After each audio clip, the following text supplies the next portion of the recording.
അമ്മേ എന്താ മോളെ? ചേട്ടൻ വിളിച്ചിട്ടുണ്ടായിരുന്നു. ഇന്ന് വൈകുന്നേരം സിനിമക്ക് പോവാന്ന് പറഞ്ഞു. അപ്പൊ ഞങ്ങൾ പൊക്കോട്ടെ? പോയിക്കോ. അതിനെന്തിനാ അമ്മനോട് ചോദിക്കണത്? അല്ല, ചേട്ടൻ പറഞ്ഞ അമ്മനോടും കൂടി ചോദിക്കാൻ പറഞ്ഞു. അതിന്റെ ഒന്നും ആവശ്യമില്ല മോളെ. അപ്പൊ എന്തായാലും പുറത്തോട്ട് പോണല്ലേ, അപ്പൊ ആ പുറത്തുനിന്ന് ഫുഡൊന്ന് കഴിച്ചിട്ട് വന്നാ മതി.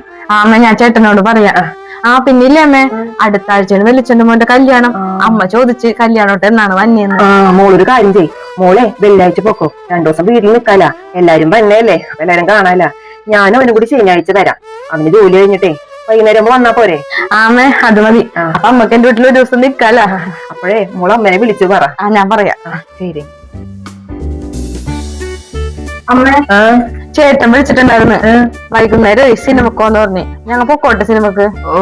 സിനിമക്ക് നിങ്ങക്ക് വേറെ പണിയൊന്നുമില്ലേ? ആ ചെറുക്കന്റെ പൈസ കളയാനായിട്ട്. അതെ, കയ്യില് ഫോൺ ഉണ്ടല്ലോ, ഫോണിലുള്ള സിനിമ കണ്ടാ മതി. അതും അല്ലെങ്കിൽ ടി വി അപ്പൊ കാണാം. എന്താണ് ഫോണില്ലേ? അല്ല അമ്മേ, അടുത്ത ആഴ്ചയാണ് വെള്ളിച്ചെന്റെ മോന്റെ കല്യാണം. അപ്പൊ വെള്ളിയാഴ്ച പോവാലാന്ന് വെച്ചിട്ടാണ്. 2 ദിവസം നിക്കാല വീട്ടില്, എല്ലാരും വന്നിണ്ടല്ലോ. വെള്ളിയാഴ്ച ഒന്നും പോകുന്നില്ല. കല്യാണത്തിന്റെ അന്ന് ആ ഞായറാഴ്ച നമ്മൾ 3 കൂടി പോകും. ഉച്ചക്ക് സദ്യ ഉണ്ട്, തിരികെ വരും. വീട്ടിൽ പോയി നിൽക്കാനായിട്ട് ഓരോരോ കാരണങ്ങൾ കൊണ്ടൊന്നും വന്നേക്കണല്ലോ അവള്. ഇനി എന്തെന്ന് നോക്കിക്കണത്? കേറിപ്പോ, വെള്ളിച്ചെന്റെ മോന്റെ കല്യാണം.